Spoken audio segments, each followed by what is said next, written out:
డబ్బు, అనారోగ్యం, ఉద్యోగం, వ్యాపారం అప్పులతో బాధపడుతున్నారా? వెంటనే ఈ వెబినార్ లో జాయిన్ అవ్వండి. నమస్తే, వెల్కమ్ టు సుమన్ టీవీ. నేను విష్ణు. ప్రస్తుతంతో పాటు certified financial planner Madhavi Reddy గారు ఉన్నారు. వారితో మాట్లాడదాం. నమస్తే మాధవి రెడ్డి గారు. నమస్తే అండి. మాధవి రెడ్డి గారు, మొత్తానికి ట్రంప్ ఎన్నిక కూడా పూర్తి అయిపోయింది.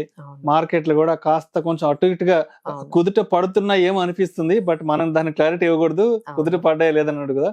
మరి అంటే ఇప్పుడున్న ఈ మార్కెట్ సినారియోలో కొంత అనుకూలంగా ఉన్న సెక్టార్స్ ఏ ఉన్నాయి, మరి అదే విధంగా ఏ సెక్టార్స్ కొంత దూరంగా కూడా ఉండాలంటారు? అవునండి. సో చాలా మంది ఇదే క్వశ్చన్ అడుగుతున్నారండి క్లయింట్స్ కూడా. ఏంటంటే మేడం ఇదే ఇంకా ఫాలా, ఇంకా పడదేమో, ఇంక ఇప్పుడు ఇన్వెస్ట్ చేసేసుకోవచ్చా, ఇంకా ఏమైనా కరెక్షన్ చూసి ఇన్వెస్ట్ చేసుకోవాలా, మీరు ఏమంటారు అనే క్వశ్చన్స్ అయితే ఆల్రెడీ స్టార్ట్ అయిపోయాయండి.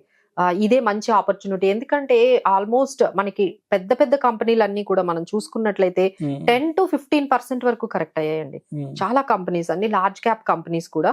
సో కొంత ఈ టైంలో మీ దగ్గర ఏదైనా లంసమ్ ఇన్వెస్ట్మెంట్ ఎవరైతే చేసుకోవాలి అనుకుంటున్నారో, ఇదైతే కొంచెం ఒక 10% ఫాలో, అలానే ప్రతి స్టాక్ కూడా 15% పడిన పెద్ద స్టాక్లు కూడా ఉన్నాయండి. సో అలాంటివన్నీ మీరు ఎప్పటి నుంచో మీరు మెయింటైన్ చేస్తున్న స్టాక్స్ కానీ 15-20% కానీ కరెక్ట్ అయినట్లయితే వాటిని కొంచెం యాడ్ చేసుకోవడమే మంచిదని మేము చెప్తున్నాం అండి. సో ఎందుకంటే మేబీ ఇక్కడ నుంచి మార్కెట్స్ మేబీ అంటే ఇప్పుడు మనకి November 28th అయితే మహారాష్ట్ర ఎలక్షన్స్ ఉన్నాయి.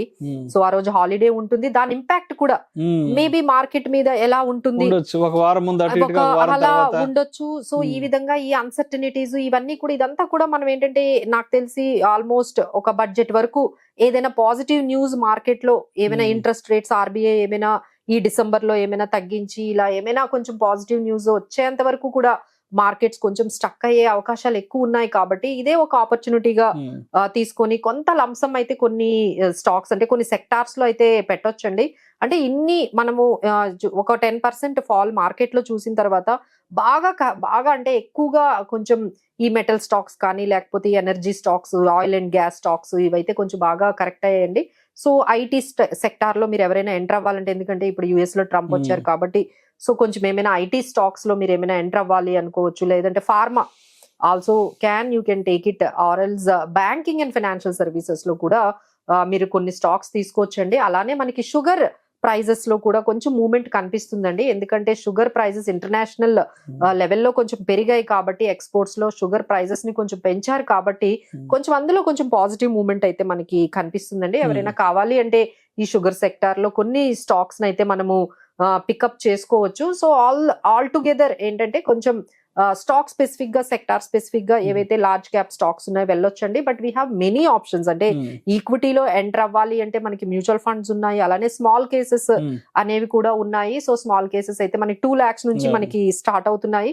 So that is also good అండి. ఎందుకంటే ఒక ప్రొఫెషనల్స్ మీ మనీని మేనేజ్ చేస్తారు కాబట్టి మీకు అంతా ఇబ్బంది లేకుండా ఉంటుంది. లేదు అంటే మ్యూచువల్ ఫండ్స్ లో ఇలా large and mid cap category కానీ, మల్టీ అసెట్ ఫండ్స్ లో కానీ, మల్టీ క్యాప్ కానీ, ఫ్లెక్సీ క్యాప్ కానీ, ఇలాంటి టైంలో మీరు భయపడకుండా పెట్టుకోవచ్చు అండి. ఎందుకంటే డైరెక్ట్ స్టాక్స్ అంటే కొంచెం భయపడాలి కానీ, బట్ ఇలాంటి flexi cap, multi caps stocks లో పెట్టుకోవడానికి, మల్టీ అసెట్ ఫండ్స్ లో పెట్టుకోవడానికి అయితే మీకు ఎటువంటి అభ్యంతరం లేదు. So this is the time to start deploying certain amount of investment into equity. ఎందుకంటే మేబీ మనకి పొలిటికల్ గా అంటే జియో పొలిటికల్ ఇష్యూస్ వల్ల కానీ, లేకపోతే యుఎస్ ట్రంప్ ఎలక్షన్స్ కానీ, ఇవి కొంచెం మనల్ని కొంచెం అన్సర్టనిటీలో పెట్టాయి కానీ, బట్ మన డొమెస్టిక్ గా కూడా చాలా స్ట్రాంగ్ గా ఉన్నామండి ఇప్పటికి. ఎందుకంటే గుడ్ మనకి జిఎస్టి కలెక్షన్స్ కానీ, లేకపోతే ఇవన్నీ కూడా మన కార్పొరేటే ఈసారి కొంచెం డిసప్పాయింట్ చేసిందండి. సో మిక్స్డ్ వచ్చింది. అంటే కొన్ని సెక్టార్స్, కొన్ని స్టాక్స్ మంచి రిజల్ట్స్ ఇస్తే,